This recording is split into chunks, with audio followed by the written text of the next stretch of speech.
Beliefs. What are they and what can we do to change them? Hi, I'm Claire Chancellor from Be Your Purpose Coaching. I'm an NLP trainer and an NLP master coach, and I love to work with people all over the world go from feeling stuck to being their purpose. Today, what I'd like to do is explore this concept of what are beliefs and then go through a demonstration to show you step by step how you can effectively change a belief. Now, simply put, beliefs are the way that we store and code our experience of the world.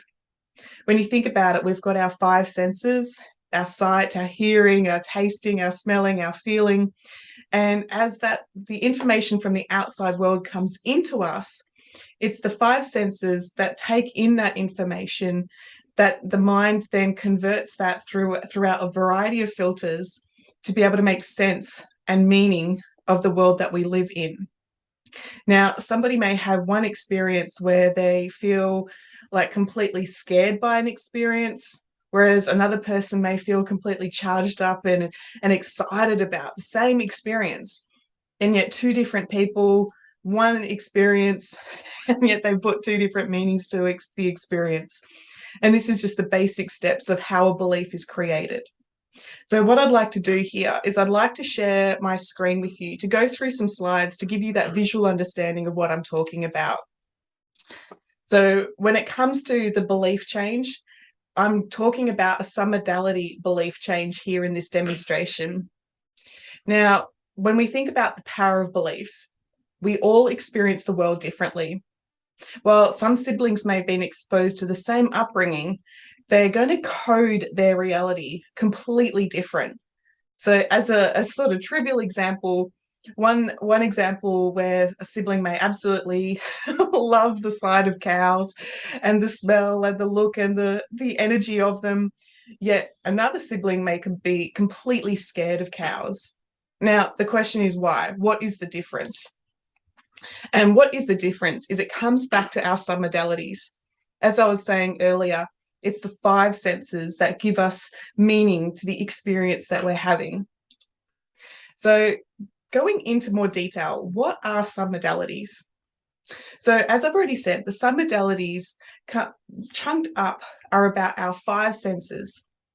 They give us feedback and information about what's happening on our outer world to make sense of that in our inner world.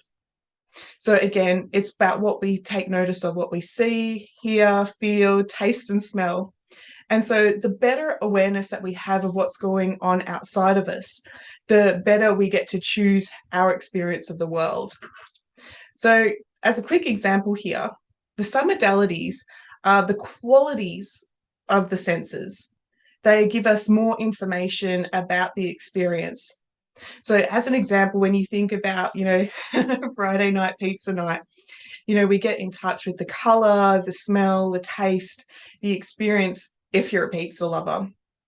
And I want you to think about that experience, having that pizza, the aroma, the experience, the feeling, the taste. And then what I want you to do is just to shift the submodalities by changing the color of it.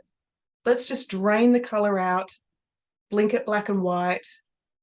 Let's dull it right down, make it even smaller, and maybe even pushing that pizza away, further away in that black and white state. And do you get that sensory experience of like, oh, like it's quite dull now. I don't want it as much. And this is just a very, very quick example of the power of our mind, the power of our submodalities, and the way that we can actually change our experience. So in a therapeutic experience, when we're thinking about something traumatic that we don't want, then we have the power to shrink it down, blink it black and white, make it small and insignificant, and we can actually push it away. Then we can bring in more of what we want, more empowering thoughts, strategies, and times when you were feeling uplifted, you knew what you wanted, you went after it, and getting back in touch with that and bringing that right up close to us. Maybe even like a blanket and just completely immersed in the experience of that upliftment. So these are the two different contrasts of what you can do with submodalities. And right away, you can get a sense of how the belief's starting to shift the experience is shifting, and therefore the way that we show up in the world is going to shift. I love this stuff. So coming back to my cow example, I'm somebody who grew up on the farm, my grandparents' farm, and going out in the cow paddock and being friends with the cows. It's a vivid, beautiful experience for me. It brings back great memories that I want to share with my children. However, if I was to take out the color, to shrink down the experience, and maybe again pushing it away, it's like, oh, take it or leave it. And vice versa, I can shift that around going, yes, I want more of this, the weekend's here, let's go to the farm. So it can go either way. Now, going into more detail about the submodalities, when we have the visual submodalities, these are everything that we put visual meaning to. Is it black and white or color? Can we see it near? Can we see it far? Is it bright or dim? Is it moving? How big is it? How small is it? Is it moving at all? And again, these are the submodalities that we can utilize and shift, so we shift our experience. Coming to the auditory submodalities, can we hear the mooing of the cows? What direction is it coming from? Or is it an internal voice of like excitement, or an internal voice of like fear or worry? Is it soft? Is it loud? What's the pitch? Is there any pauses? What about the duration? Like, is that cow's just going on and on and on? Or is it just like momentarily at 6 a.m? Oh, I don't know why I chose the cow experience, but it's working for me. And so we've also got the kinesthetic submodalities, the way that it feels. Now, this doesn't necessarily mean the emotions, but it does mean getting in touch with the feeling side of things. And, like when you get in touch with that feeling of the excitement, where is that in the body? Where does it start? Like, is it big? Is it small and heavy? Is it intense? Is it moving? Is there vibration or pressure? Is there heat? And again, all of these different components come back to how we make sense of the world. So when we go into the demonstration of the submodality belief, I'm going to invite my friend Barb to come in and to give us a demonstration of what it's like to shift somebody's submodalities from a food that they really like to an experience of what they don't like. Now, this experience can seem kind of silly, but the fundamental thing that we need to focus on is the building blocks of changing somebody's beliefs. Because once you've got this, you can change it in your area of wealth, health, relationships, career, money, all of the fun stuff. Once you understand your experience of money, like, is it a heavy experience? Do you push it away? Or can we change that and then make it bright, vivid, a good experience, and bring it closer, something that you want more of? This is the type of experience you can have with NLP and changing your beliefs. I'm getting all excited. So in a moment, we're going to bring in Barb. We're going to demonstrate the like to dislike submodality belief change. It's something that I teach in my NLP training, and we have so much fun with this experience. It is a really easy way to understand a complex concept of changing somebody's beliefs when we bring it back to liking and disliking. So I think I've said everything that needs to be said. I'm going to welcome in Barb, and we will get started. Alrighty, so welcome, Barb. Here we are doing the like to dislike process, some of the fun in NLP. And so with today's demonstration, Barb, what we need to articulate is something that you like, that you would like to dislike, that you want less of in your world. So knowing that we've had a chat and talked about it, what did we come up with, the thing that you want that you like, that you want less of? Alcoholic apple cider. Yep. And I'm going to make sure that I use your words specifically to make sure that this works well. And so thinking about an item that has the same kind of quality, what is it that comes to mind when it's like the dislike? So as gross as it could be something like knowing that the quality of the alcoholic apple cider, it could be something like urine, petrol, something that just makes us gag. What was it for you when we were thinking of the dislike? Apple cider vinegar. Alrighty. I like it Okay. tingles in my mouth when I think of it. And I've got to make sure that I get the linguistics correct, which will be an interesting, fun test for me. The alcoholic apple cider, and then the apple vinegar. Okay. So before we go into this process, I'm just going to quickly share my screen to just go into the steps of what it's like to change somebody's belief within the submodality belief change. So similar to this screen, we've got the chips there. And if we want less of the chips, we're going to choose something that has a similar quality, which, I don't know, maggots, whatever they are. Do you know what they are, Barb? Little dried up worms or something. Oh. Witchetty grub. But we can see that they have the similar quality, so that when we elicit somebody's submodalities of the chips and elicit somebody's submodalities of that repulsive kind of picture, we can do what's called map across, so that we see the chips and then think of all of the grossness. So it takes out the willpower to avoid something in our diet. It's just automatically a belief like, yeah, I don't want that. Does that make sense, Barb? Yeah. So going through the steps, as I've already articulated without going into the slides, somebody needs to think of the thing that they like, that they want less of. So whether they like tea, coffee, eggs, avocado, I don't know why you get rid of avocado out of your diet, but anything that you want less of. Then we need to think about something that has the same kind of quality that that is really quite disgusting and repulsive. Charming. So it can be as simple as like slimy snails, cooked rats, or soap detergent. Like there's a automatic repulsion to the product. Then what we need to do, which is fundamental when it comes to NLP, is we need to get permission. So we're going to ask the client, and I'll do this right now with Barb, to say, is it okay for your unconscious mind to dislike alcoholic apple cider and for you to be consciously aware of it? And what's the response from you there, Barb? Yes. Yeah. And we can see that in Barb's like, yep, hurry up, let's go. I don't want one more hangover from it. Yeah. And so if there was a hesitation, we would go back to step one to work out, is this really something that you're ready to let go of? You know, thinking about even just the concept of alcoholic apple cider, people do tend to have an association with alcohol being entertainment or escaping a stress.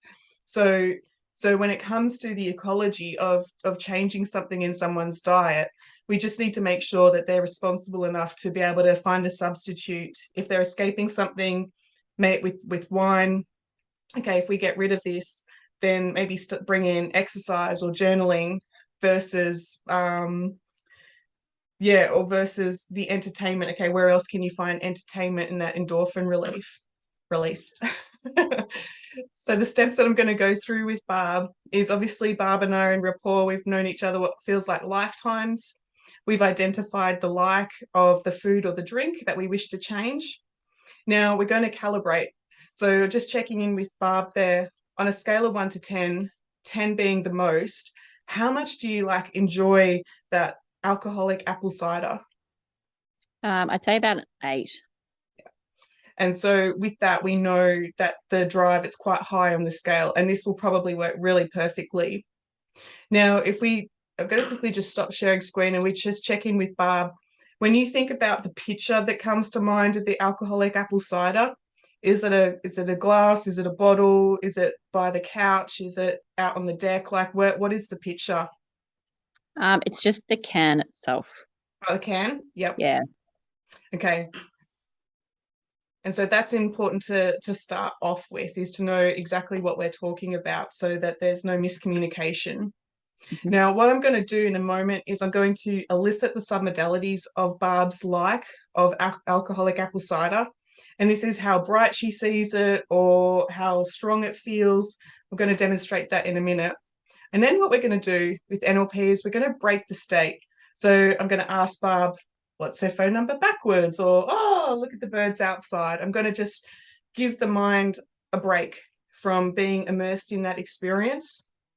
And then we start again. But this time we're going to elicit the submodalities of the dislike. So we've identified that the dislike is apple vinegar. And and I'm going to go through some questions quite quickly with Barb to identify how she perceives apple vinegar. Then what we're going to do, again, really quickly, is we're going to move the dislike qualities onto the alcoholic apple cider. And you will see me being quite theatrical. That's just me. I like to get involved and really build up the sensory experience.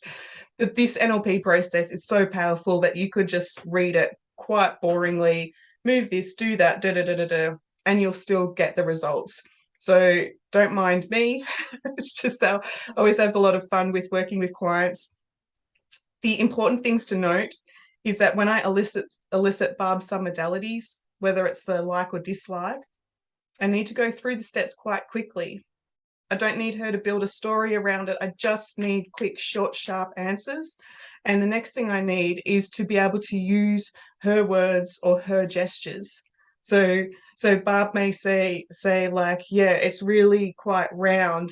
I'm not going to say, oh yeah, I can see that it's really quite big. I'm actually going to say, yeah, it's really quite round. And I'm going to use her gestures so that there is an alignment that we're doing this belief change quite accurately. So, and then we're going to recalibrate. So we've already identified that Barb's like of alcoholic cider is an 8, and we're hoping to see that shift down to 4, 2, 1. And of course, if it is still, in the middle range, we could easily redo this process and get it down if she needs to. So just checking, Barb, does that make sense? Yeah. Any questions there? No. Been thorough. And so my questionnaire that I use in my training, it does look like this. It lists out all of the submodalities, and this is, you'll see me write down exactly her words, and then we map across. So let's stop sharing now. It's you and me, Barb. Woo. Okay. So I want you to first get in touch with that can of the alcoholic apple cider. Mm-hmm. And whether you do this with your eyes open or closed, it won't matter. Sometimes people feel the intensity more of it eyes closed. But I want you to get in touch with that alcoholic apple cider, getting in touch with that picture. And tell me, Barb, is the picture black and white or colour? Colour. Is it near or far? Near. Oops. Is it bright or dim? Yeah, I'd say bright. It's quite clear. Yeah. And when you get a sense of the location in relation to your body, like where is it? It's to the left. Yep.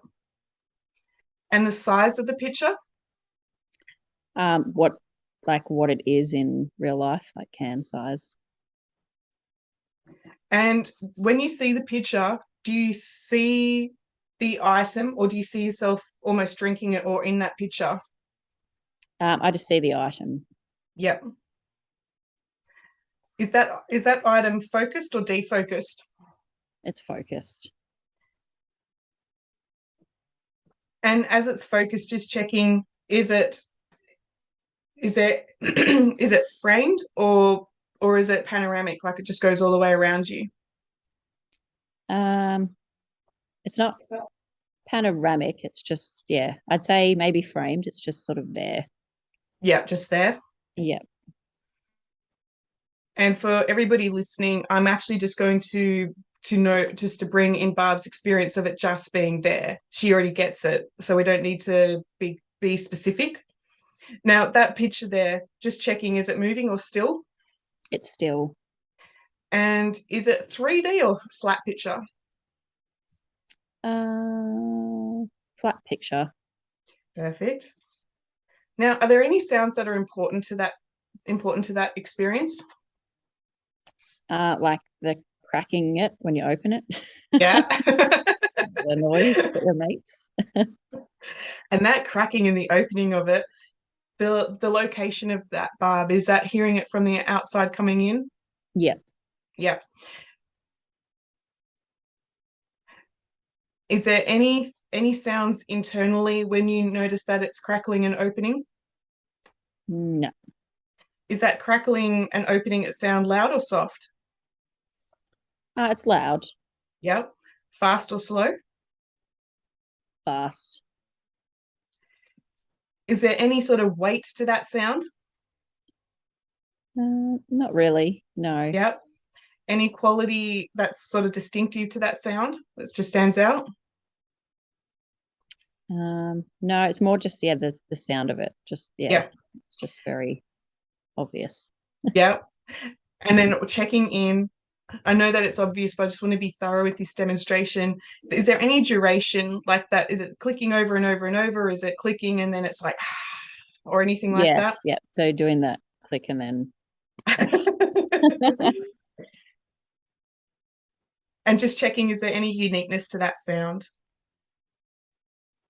I don't think so. No. So just checking in. When you get in touch with that alcoholic apple cider, where do you feel that in the body? It's in like my mouth. Yeah. And the size of that feeling in the mouth? It's like runs down both of my cheeks. Yeah. Is there any shape to that? No. Okay. In the intensity? Intensity as like me wanting it. Oh yeah. Yeah. Yep. Give me a description of how that feels, the intensity of like how you want it or where you want it, what stands out. Just like I just want to drink it. Once I open it, I just want to like have it straight away. Yeah. That feeling of like the mouth, the running down the cheeks, the wanting it, that feeling of that alcoholic apple cider, that feeling, is it steady or is there any movement? I'd say it's just steady. Yeah. Any vibration? No. Any hot or cold? It's cold. Yep.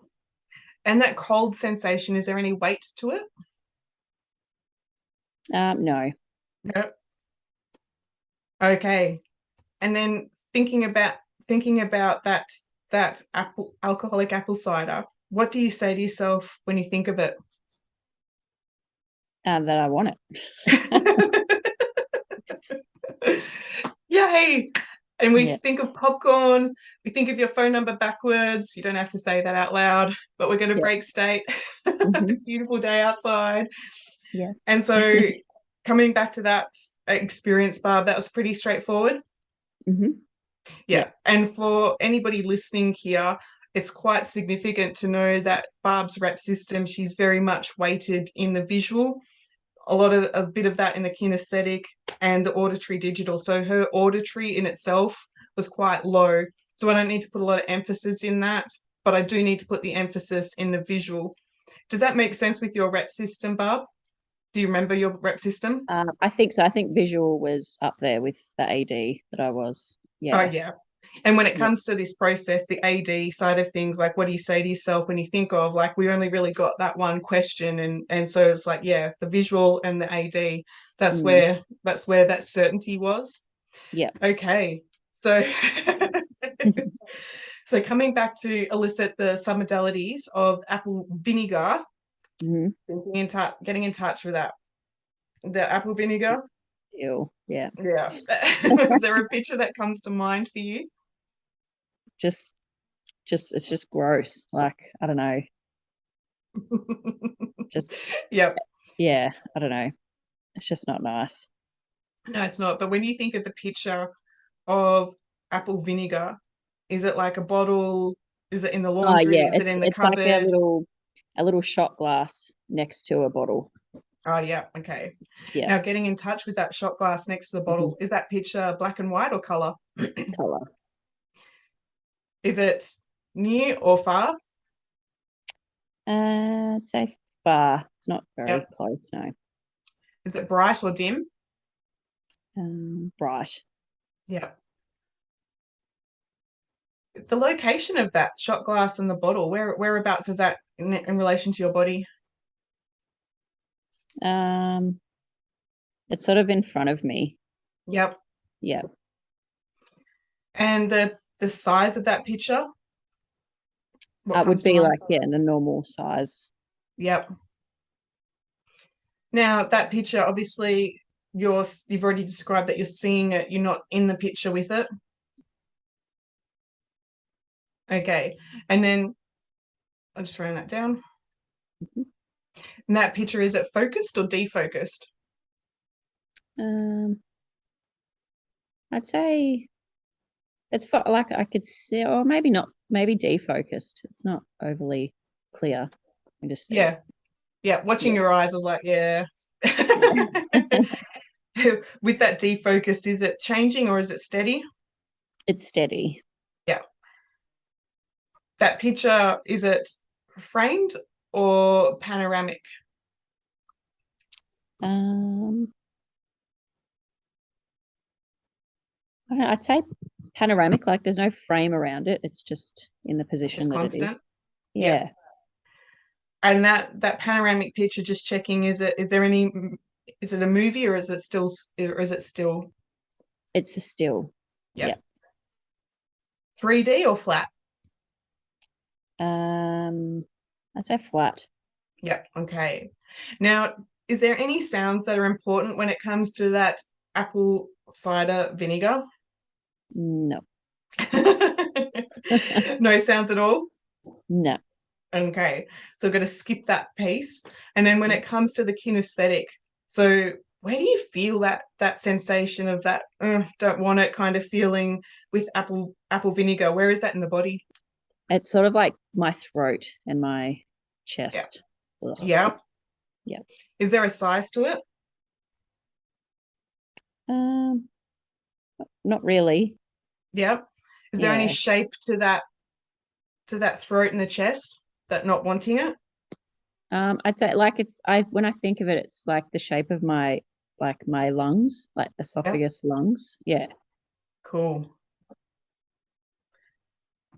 Just like And when you have it and it just like burns all into your ugh. I was going to say, is there any intensity? Yeah, like it burns. Yeah. Yeah.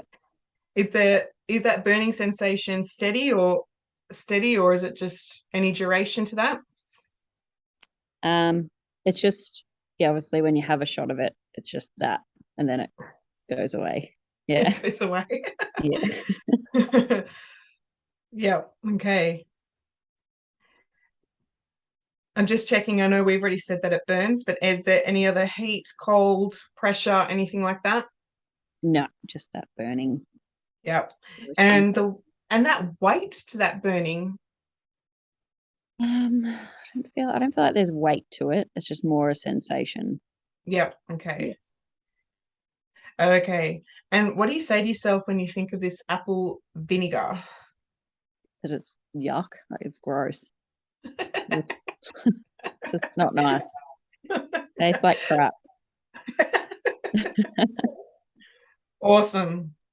So again, smelling that popcorn, breaking state, thinking of postcode backwards, thinking of, the weather outside. Cleanse your breath. That was okay for you? Yep. Yep. Yep. So what we're going to do now is we're going to map across. So just following my steps, using that incredible imagination of yours, and then we're going to lock this into place. Mhm. So I want you to get in touch with that amazing alcoholic apple cider. And there's that can of it. And of course, there's that can of it that's in color. But what I want you to do, Barb, is I want you to move it away from the left and actually just move it quite far away. I want you to Mhm. notice there that we dial up the picture to keep it bright and it's in front of you. I Mhm. want you to make it normal size. And then I just want you to notice how we start to defocus that picture of that alcoholic apple cider. We're just going to defocus it And we're just going to make that defocus picture sort of like all the way around us, keeping it still, keeping it flat. What I want you to do there is I just want you to notice with that alcoholic apple cider that there's sort of like it starts in the mouth and it just sort of moves from the throat into the chest. It's just like the shape of the lungs, and it's that burning sensation, that alcoholic apple cider. And it's just like, as it goes all the way down, that burning sensation, that alcoholic apple cider. And I want you to notice that as it moves throughout your body, that burning is like, yeah, yuck, this is gross. It's not nice, and actually it tastes like crap. And then I want you to just to lock that into place. And again, coming back to the room, coming back to this now moment. How was that for you? Yeah, good. My cheeks were tingling, like tingle.